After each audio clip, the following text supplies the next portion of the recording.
Olá, bom dia, boa tarde ou boa noite, consoante a hora ou momento a que me estejam a acompanhar, a visualizar. Aqui naquela que é mais uma aula, aqui do projeto do método político topo, ou do programa político topo, é MPT ou PPT, como prefiram. E mais uma lei do poder. Temos estado aqui a trabalhar as leis do poder, essencialmente, baseada em Maquiavel e Robert Greene. Hoje vou trazer aqui uma ferramenta que é o Mentimeter. Mentimeter Quiz Interativo. A imprevisibilidade gera controle. Como é que a imprevisibilidade pode gerar controle e confusão, ou controle ou confusão, e manter o outro em estado de temor, ou seja, conseguir manipular os sentimentos e emoções que existem no outro. As 48 leis de poder e aqui as teorias de Maquiavel do Príncipe têm muito que ver com as reais regras de funcionamento da política. Ou seja, aquelas regras que muitas vezes não estão claras, que não estão evidentes, que não estão à superfície. Ninguém vos ensina isto, se calhar em relações públicas, perdão, em relações internacionais, até com a escola realista, isto é muitas vezes trazido. Mas tirando a escola realista, se pensarmos na escola liberal ou na escola construtivista, não é muito comum tudo isto vir tão claro, não é? Mas nós temos-lo na literatura, não é? Obviamente, não é só Maquiavel, há uma série de autores que escreveram e que Robert Greene muito bem compilou nas suas 48 leis do poder. Esta 17ª lei, não é? Estamos aqui já na 17ª lição, 17ª lei, e tentei conglomerar aqui as mais importantes. Esta de manter o outro em estado de temor, ou seja, manter o outro na defensiva, no fundo é o que está aqui em causa. De um ponto de vista dos Estados, isto é muito comum, ou seja, os Estados poderosos comumente mantêm os Estados mais fracos ou menores numa defensiva. E embora isto seja um raciocínio muito primitivo e muito básico e muito pouco cooperativo, que não tira verdadeiro partido de todas as vantagens de colaborar e trabalhar em equipa, é exatamente como funciona a realidade. Porque aquilo que eu vos quero trazer aqui, essencialmente, são não só apontamentos práticos de como é que funciona a realidade, ou seja, como é que funciona o serviço público e as estruturas de poder público, mas também para vocês terem um conjunto de instrumentos que depois vos permitam avaliar e de alguma forma pôr um bocadinho à parte em termos de reflexão, ou seja, sair um bocadinho aqui da caixa e olhar de fora, para também fazerem uma reflexão de como é que tudo funciona em sociedade, sobretudo aqui a nível do poder político e da forma como o poder político se estrutura e nos estrutura enquanto sociedade, ok? Então, aqui os fundamentos teóricos que temos aqui, a manipulação das percepções, o controle da normalidade, que é sempre algo que é muito usado, não só pelo poder político, mas essencialmente pela imprensa. Se nós olharmos, a imprensa tem sido um instrumento de poder público, não é? Ou seja, basicamente, se nós pensarmos no poder público e na forma como o mesmo é exercido, o poder público baseia-se muito atualmente na imprensa, mais até do que nos tribunais ou do que na Assembleia da República ou Parlamento, que são, Parlamento e Assembleia da República, as estruturas lógicas aqui do poder. Aliás, esta é a oficina do Parlamento, não é? Portanto, basicamente o que está aqui em causa é o poder, digamos, do povo, não é? Em última análise, é isso que em democracia existe através do Parlamento. Mas nós percebemos cada vez mais que depois há aqui um conjunto de jogos, de interesses e que levam a que a prática do poder e do serviço público acabe muitas vezes por ser muito mais influenciado por estas tendências e por este conjunto de equilíbrios que vêm aqui no fundo da prática do possível, não é? Diz-se muitas vezes que a política é a prática do possível, daquilo que é possível estabelecer e não do ideal, não daquilo que em teoria queremos. Aliás, esta disparidade entre o que é e o que devia ser, entre o sobrevivencialismo e o idealismo é muito grande, não é? Portanto, isso é algo absolutamente basilar aqui na própria ideia do Parlamento. Portanto, os fundamentos teóricos da manipulação das percepções e do controle da normalidade, não é? Basicamente, tem a ver sobretudo com a teoria realista, não é? O uso estratégico da surpresa, ou seja, surpreender o outro, usar, digamos, algo que é fora da caixa para depois dominar a agenda.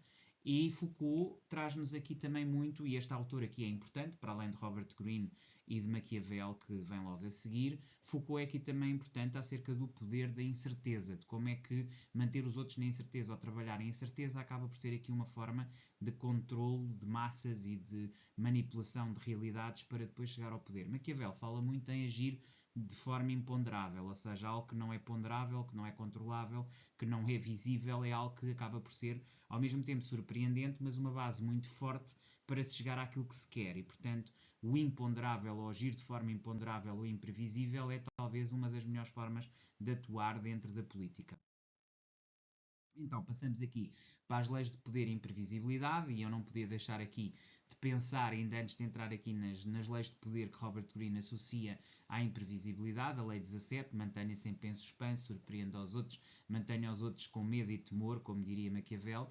Mas também temos que pensar um bocadinho digamos, na política espetáculo, que hoje em dia os populistas tanto usam, não é? Ou seja, usam e abusam da política espetáculo. Se pensarmos em Trump, que está sempre a criar novas farsas, novas realidades que depois dão em nada, e digo farsas porque na verdade depois quando chegamos a resultados eles são pífios ou praticamente não existem, e portanto temos aqui quase uma prática de circo, não é? De estar permanentemente a criar ilusões. Mas sem dúvida que isto é importante, sobretudo manter em suspense, ou seja, o prolongar, o adiar, digamos, a satisfação, digamos, das massas e manipular as massas para chegar aos interesses, não é? E, portanto, aqui as ações ousadas e inesperadas, não é? Por um lado, esta manter o suspense, por outro lado, a lei 20, que é a lei 17, de Robert Greene, a lei 24, ações ousadas e inesperadas são aquelas que criam um maior impacto e um melhor resultado em termos práticos. A lei 33, explorar o choque, ou seja, aquela ideia de choque e espanto e choque acaba por ser a base de muitas vezes virar determinados resultados. Isto acontece também muito na própria prática eleitoral, não é? Nas eleições. Nas eleições isto também é muito comum. A virada às vezes de um determinado meme ou de uma determinada expressão que tem um impacto tremendo em massas, ou seja, em termos de poder político, os seguidores acabam por ir atrás daquilo que é dito. E aqui o exemplo, variar o tom ou a agenda de forma repentina, ou usar o repentinismo. Isto pode ser um exemplo bom para ilustrar aqui como o poder e a imprevisibilidade estão altamente associados. O mecanismo psicológico, no fundo aqui perceber agora um bocadinho o que é que está aqui por detrás, e tem a ver com programação neurolinguística, tem a ver com análise dos mecanismos, tem a ver também com filosofia e psicologia, daí eu também trazer Michel Foucault e tudo aquilo que é também um estudo do ponto de vista sociológico. Aliás, são essencialmente aqui perspectivas sociológicas que nós temos que aplicar aqui em matéria das oficinas superiores ou coletivas. Então, o mecanismo psicológico é perceber que todos os humanos buscam uma certa familiaridade, ou seja, daí a questão do estrangeiro ou do alien ou do alienado ou daquele que não faz parte ser algo que queremos afastar. Portanto, qualquer ser humano busca dentro de um contexto uma certa familiaridade. Agora, esta familiaridade, como percebemos também na oficina 9, quando falámos de universidades, estudos superiores e viagens, ela varia de contexto para contexto, ou seja, consoante os contextos são diferentes, os humanos têm sentidos diferentes de familiaridade, de felicidade, realidade, normalidade, pronto. Mas o ser humano, em regra, busca a familiaridade. Porquê? Porque é nela que encontra segurança, certeza, segurança e proteção. A quebra de padrão gera ansiedade, portanto, tudo aquilo que quebra esse padrão de familiaridade vai criar ansiedade. Criar atenção e temor é algo que de alguma forma permite manter o controle e permite que os vícios e dependências de alguma forma sejam percebidos como mecanismos de controle. O GIF ou o vídeo com um plot twist, não é? O exemplo que eu trago aqui, que é um exemplo digamos, das novas tecnologias e das redes sociais, é o tal plot twist que tantas vezes atrai. Se nós virmos a quantidade de vezes que as pessoas atraem determinado tipo de GIFs, tem muito a ver aqui com estes mecanismos quase psicológicos de familiaridade, de quebra de ansiedade, através da manipulação da atenção e temor. Estratégias de imprevisibilidade. Aqui dar-vos um conjunto de estratégias que vocês podem normalmente usar para gerar imprevisibilidade. Então, trago-vos aqui essencialmente 4 diferentes formas ou estratégias para criarem essa mesma imprevisibilidade. A primeira será declarações contraditórias, dizerem uma coisa e o seu exato oposto. Ou seja, quando vocês dizem qualquer coisa que parece ou seja, fazem a chamada descontextualização, isto é um exercício de comunicação bastante comum. Ao fazerem uma declaração aparentemente contraditória ou contraditória, mas que depois permite contextualizações diferentes, tudo isto cria imprevisibilidade, não é? Uma pessoa diz uma coisa, depois diz outra que não é exatamente idêntica, imprevisibilidade. Ações incoerentes, adiar, surgir inesperadamente, dizer que resolveu e depois não resolveu, apresentar uma solução e depois na verdade não solucionou, tudo isto cria imprevisibilidade e temor. O silêncio estratégico, ou seja, quando alguém espera ser acompanhado e depois não recebe, isso recebe antes silêncio. E o silêncio em determinados momentos faz desistir. Surpresas de roteiro, mudanças nomeadamente de agenda, alterar, digamos, aquilo que era uma perspectiva de ir num determinado sentido e depois ser invertida e ir para um outro sentido. Agora um exercício prático, que é desorientando o adversário, não é? Que este exercício prático, depois sobre o qual vocês vão trabalhar durante 90 dias, também já adiante, mas qual é a ideia então deste exercício prático, que é desorientando o adversário? Então, dentro deste exercício prático, comece com um contexto simulado, de uma negociação, de uma reunião, de um momento em que supostamente estão com alguém. Depois, liste expectativas alheias, ou seja, perceba quais são as suas e as expectativas do outro e perceba e liste essas mesmas expectativas. Planeie 3 ações imprevisíveis. E depois uso aqui uma ferramenta que eu acho que é absolutamente essencial e que vocês têm que começar a usar, que é o Miro. O Miro é uma ferramenta para fazer documentação de reações, ou seja, basicamente ela já trabalha enquanto inteligência artificial que é, enquanto ferramenta de inteligência artificial, na documentação de reações. E isto é muito interessante para fazer reflexão. E é um instrumento prático e já dos tempos modernos, não é? Aqui uraniano, que nos vem buscar aqui um bocadinho estas formas de planear ações imprevisíveis, documentar as reações e permitir, no contexto simulado, chegar a conclusões, ok? E permitir perceber até que ponto é que as vossas ações desorientam verdadeiramente os vossos adversários.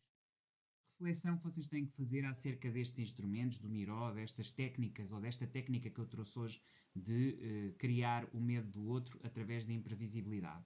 Primeira pergunta que vocês têm que fazer e devem ter aqui como aspecto fundamental: se isto efetivamente, o uso destes mecanismos gera medo ou respeito. A ideia é que gerem respeito e não medo, porque o medo também pode gerar reações.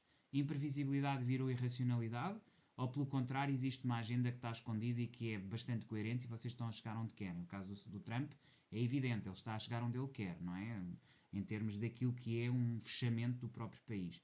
Manteve ou não manteve a credibilidade quando utilizou este tipo de ferramentas e perceber também a questão da credibilidade. No caso de Trump, estamos perfeitamente a ver que ele está a perder a credibilidade. Outra ferramenta que eu queria trazer aqui, Slido, também podem se informar que ferramenta é esta, e perceber que esta permite e tem a ver com questões de votação, votos e contagem dos mesmos, votação anónima. São ferramentas que eu também queria trazer para vocês também incorporarem. Finalmente, o plano de ação e conclusão, criar rotina de choques controlados, usar o Canva, Miro e Mentimeter. O Mentimeter, o Miro e o Canva são todo... o Canva é muito interessante para criar, por exemplo, olha, estes slides que estão aqui são maravilhosos, foram todos criados com Canvas e não só, inclusivamente quando eu tenho determinado tipo de promoção destas oficinas, eu uso muito o Canva. O Canva é digamos, um programa a partir do qual, uma app, uma aplicação, que permite criar slides, que permite melhorar, que permite transformar e que de alguma forma também devem ser usados para um melhor complemento daquilo que estão a criar. Portanto, avaliar e ajustar o impacto e perceber que imprevisível pode ser imprevisível, mas ao mesmo tempo ser estratégico. Era isto que eu vos queria trazer. Voltamos a ver amanhã. Até lá, despeço-me com cordialidade.